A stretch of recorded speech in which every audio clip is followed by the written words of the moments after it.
Alright, Joshua Gonzalez, ceremony ideas. Um, so yeah, the reading that we had to do for tonight was actually really, really, really powerful, to me at least. One point that I'd like to make is on the talking points.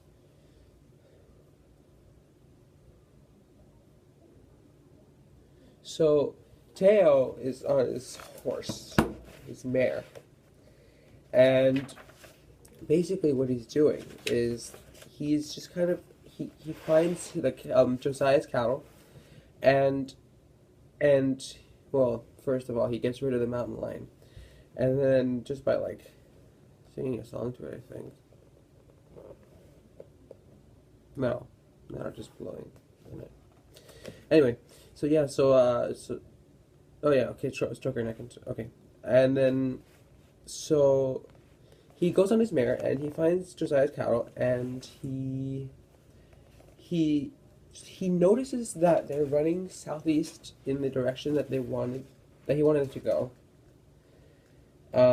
And it's really interesting because he makes the point that these cattle are running towards Mexico, which they're actually from, and I think the cattle really do symbolize what do you call it?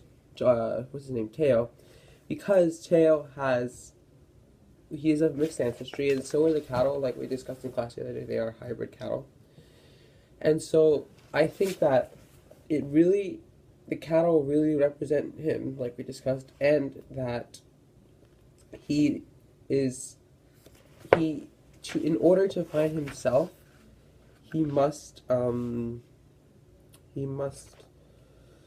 go back to where he was born. Like it says here on page 183, they ran as Robert said they did, wilder than antelope, smarter than elk about human beings. Their memory of people endured long after all other traces of domestication were gone. And he was counting on another instinct, the dim memory of direction which lured them always south, to the Mexican desert where they were born. So I really think that Teo and the cattle really do represent people of mixed heritage, and they kind of do share that trait already. And basically, it's just I think the best solution for Teo at the moment, and according to the cattle, would be to go back to the land where he is from, which is the Laguna Puebla. And even though he is not accepted by the Laguna Pueblo community and neither by the white community, so you have this kind of third category in the middle that you don't really apply to either, even though you really apply to both. He really they go. It's just symbolic that this might be like the next thing that will happen.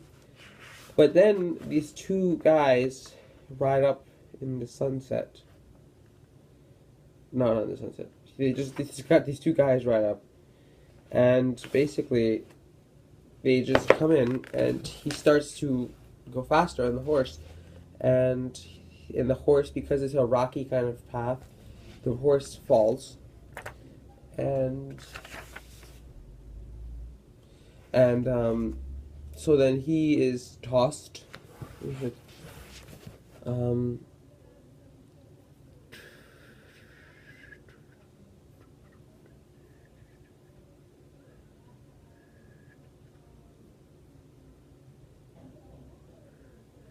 So yeah, so he tries to.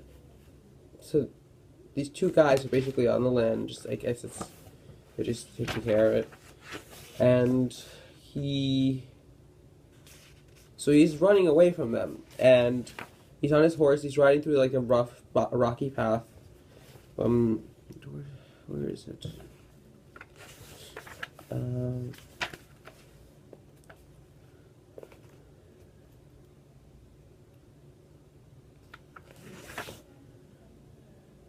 Just from the corner of his eye, he saw them, at first mistaking them for a strand of his own hair caught by the wind. But when he turned, there were two riders approaching from the north. He whipped the mare into a dead run, crouching low over her neck, trying to guide her over the rocky, uneven terrain down the steep slope of a ridge.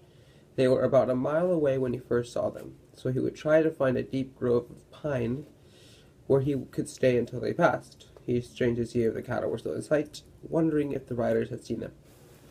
The bill of sale in his shirt pocket would mean very little to armed patrolmen chasing a trespasser.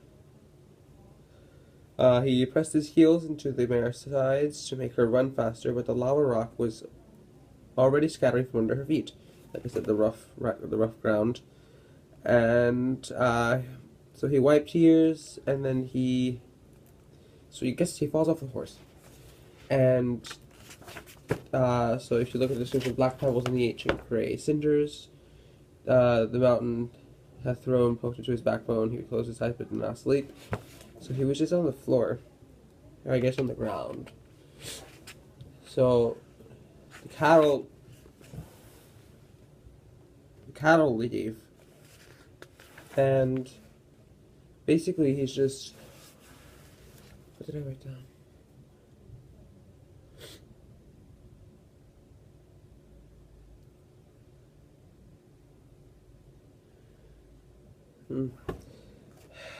So the cattle leave. He's on the ground, and so here we go. So he starts to go on this kind of rant against white people and their inventions. So he wanted to scream at Indians like Harley and Helen Jean and emo that the white things they admired and desired so much, the bright city lights and loud music, the soft, sweet food in the cars, all things that had been stolen, torn out of Indian land, raw living materials from their Koyo manipulation. The people had been taught to despise themselves because they were left with barren land and dry rivers. But they were wrong. It was the white people who had nothing. It was the white people who were suffering as thieves too, never able to forget that their pride was wrapped in something stolen, something that had never been and could never be theirs. The destroyers had tricked the white people as completely as they had fooled the Indians, and now only a few people understood how the filthy deception worked. Only a few people knew that the lie was destroying the white people faster than it was destroying the Indian people. But the effects were hidden, evident only in the sterility of their art, which continued to feed off the vitality of other cultures, and in the dissolution of their consciousness into dead objects, the plastic and neon, the concrete and steel. Hollow and lifeless as a witchery clay figure, and what little still remained to white people was shriveled like a seed hoarded too long, shrunken past its time, and split. Oh God. It split open now to expose a fragile pale leaf stem perfectly formed and dead. So clearly, while he's just on the ground, he's just there, and then he's there. He's thinking about the destroyer, as he refers to it, and how it affects white and Indian culture in a way. But he